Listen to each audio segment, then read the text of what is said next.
이제 네 번째 발표로 넘어가 보도록 하겠습니다. 라이트플럭스의 박중희 대표님께서 발표를 준비해 주셨는데요. 자율주행 모빌리티 서비스 사례라는 내용으로 발표해 주시겠습니다. 네, 박중희 대표님. 네, 안녕하십니까. 라이트플럭스 박중희라고 합니다. 감사합니다. 네, 저희가 발표드릴 내용은 저희가 진행하고 있는 자율주행 모빌리티 서비스의 하나의 사례를 발표드리도록 하겠습니다. 간단하게 라이트플럭스 소개를 먼저 드리겠습니다. 저희 라이트플럭스는 설립한 지 이제 3년 정도 된 스타트업이고 자율주행 기술을 개발하기 위해서 모여서 현재는 우선 매출은 아직 거의 없는 상태로 민간 투자를 바탕으로 R&D를 좀 많이 하고 있는 상태입니다. 중소벤처기업부에서 지원하는 빅3 사업의 미래차 분야에서 저희가 선정이 되어서 지원을 받고 기술 개발에 큰 도움을 받고 있고, 특히 작년에는 중소벤처기업부의 장관 표창을 받을 수 있는 기회도 있었습니다. 우선 자율주행 시대에 자율주행 차량의 이용 패러다임의 변화에 대해서 간단하게 잘 아실 내용이겠지만 말씀을 드리면, 기존의 이제 차량 같은 경우는 보통 사람들이 차량을 구매해서 소유하던 방식이었다면 완전 자율주행 시대가 되었을 때는 보통 사람들이 차량을 소유할 필요 없이 필요할 때만 이용해서 자율주행 서비스를 이용하는 형태로 변화할 것이라고 많이 예측을 하고 있습니다. 이런 패러다임 변화를 통해서 차량의 과밀을 감소시킨다든지 주차 공간에 필요한 주차 공간을 감소시키고 또 도시 공간의 활용을 재편할 수 있는 그러한 장점이 있을 거라고 예상하고 있습니다.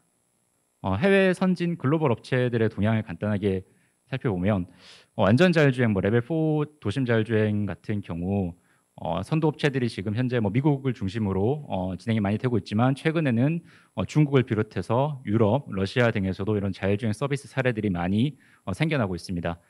기술을 개발해야 된다는 점, 그리고 소프트웨어 기술의 좀 단계적 성장이 필요하다는 점 때문에 스타트업 위주 생태계가 많이 활성화되어 있는 것 같고, 기존의 제조사나 모빌리티 서비스 회사 같은 경우에 투자를 받아가면서 기술을 개발하고 있는 동향을 보이고 있습니다.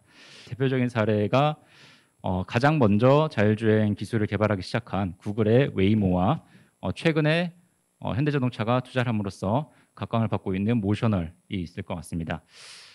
웨이모 같은 경우는 2009년에 자율주행 프로젝트를 시작하고 관련 엔지니어들, 학교의 연구원들을 영입함으로써 기술 개발을 시작했고, 모셔널 같은 경우도 라스베가스에서 약 한 70여 대 정도를 자율주행 서비스를 현재까지도 계속 운영하고 있는 것으로 알고 있습니다. 저희 라이트플럭스의 기술 실증 현황을 간단하게 말씀드리겠습니다.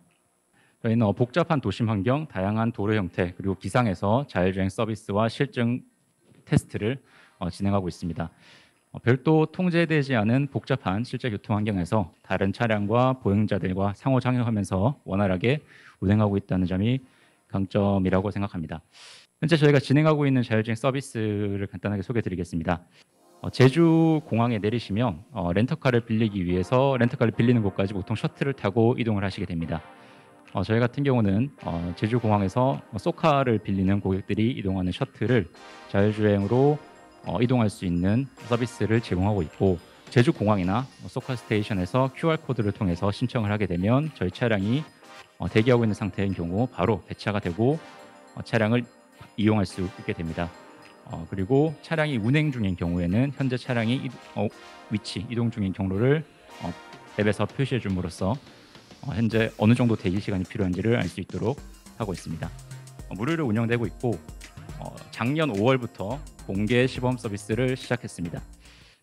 시범 서비스 시작 전에 안전을 위해서 많은 검증이 좀 필요하다고 판단을 해서 약 한 1,700여 회 정도의 테스트를 통해서 안전성을 충분히 검증을 하고 일반인들에게 공개를 했습니다. 현재까지 일반인 약 한 650여 명 정도가 탑승을 해주셨고, 이게 도심에서 운행을 하다 보면 어떤 특정 도로에서 적합한 속도인 특정 속도 중심으로만 주행을 하는 게 아니라 다른 차량이 많다 보니 속도 분포가 굉장히 좀 다양성을 가지는 부분을 확인할 수 있었고, 도심이다 보니 앞차 신호등이나 이런 거에 의해서 정지를 해서 앞차가 출발을 하거나 신호등이 바뀔 때까지 정지한 상태로 대기하는 시간도 꽤 많은 시간을 차지하고 있는 것을 볼 수 있었습니다. 저희가 이제 이런 테스트를 통해서 특정 구간이 넓진 않지만 이런 곳에서 운행을 하다 보니 조금 특이한 상황들을 많이 겪게 되었습니다. 그러한 사례들을 간단하게 보여드리겠습니다. 앞차에서 갑자기 뻥튀기가 떨어져 내려오는 경우도 있었고, 도심에서 강아지가 지나간다든지, 관광객들이 사진을 찍기 위해서 구석에서 도로 중간에서 사진을 찍고 있는 모습. 네, 이러한 부분들이 저희가 자율주행차는 현재 안전 요원이 이러한 상황, 저희가 대응하기 어려운 좀 특이한 상황을 발생하면 안전 요원이 수동으로 대응을 하고 있는 상태이고, 이러한 데이터들을 좀 적극적으로 수집을 함으로써 이런 좀 자율주행 차량이 운행 가능한 범위를 조금씩 넓혀가는 것에 집중을 하고 있습니다. 자율주행 서비스를 위한 구성 요소는 잘 아시다시피 자율주행 차량이 필요하고, 차량 그리고 레이더 카메라 등의 자율주행 센서, 그리고 컴퓨팅 플랫폼이 필요합니다.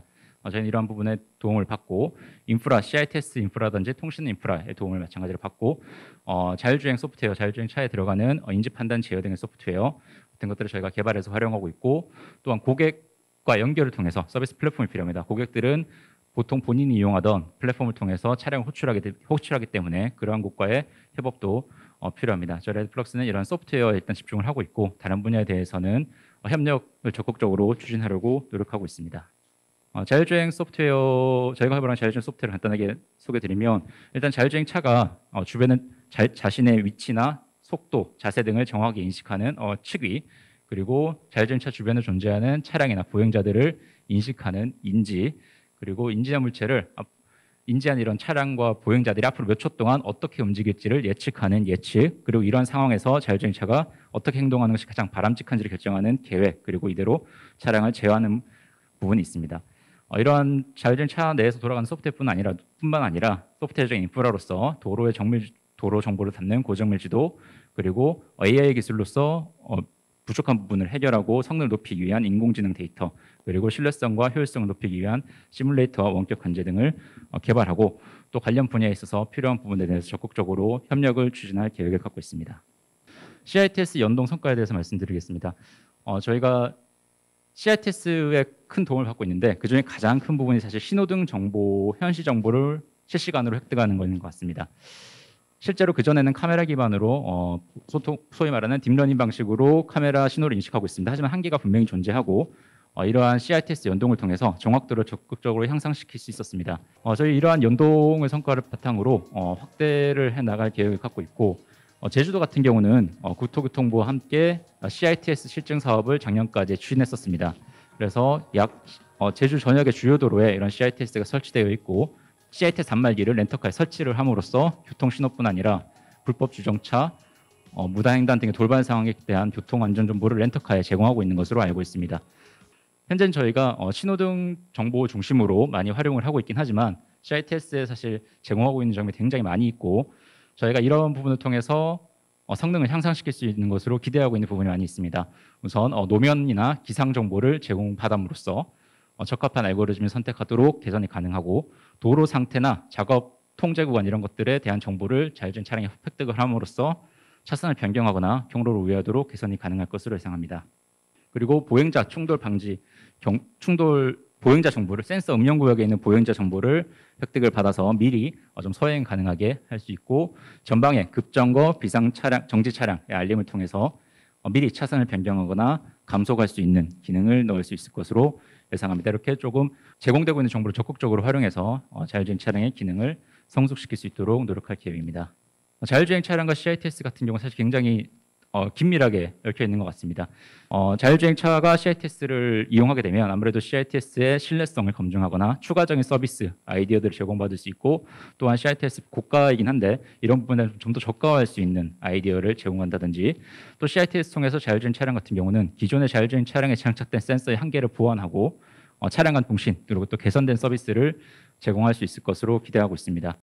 네, 이러한 협력주행, CITS 협력주행을 좀 많이 함으로써 기존의 단일 물품으로 수출하던 시장을 저희가 함께 CITS와 자율주행 기술이 함께 연결된 스마트 교통 시스템으로 앞으로 미래 모빌리티 수출에 가능할 수 있지 않을까라는 기대도 많이 하고 있고, 어제도 외신에서 와서 좀 취재를 해가고 간 것으로 알고 있고 이러한 좀 부분이 많은 관심을 가지고 해외 수출로 연결될 수 있도록 노력해 볼 계획입니다. 이상으로 발표를 마치도록 하겠습니다. 감사합니다.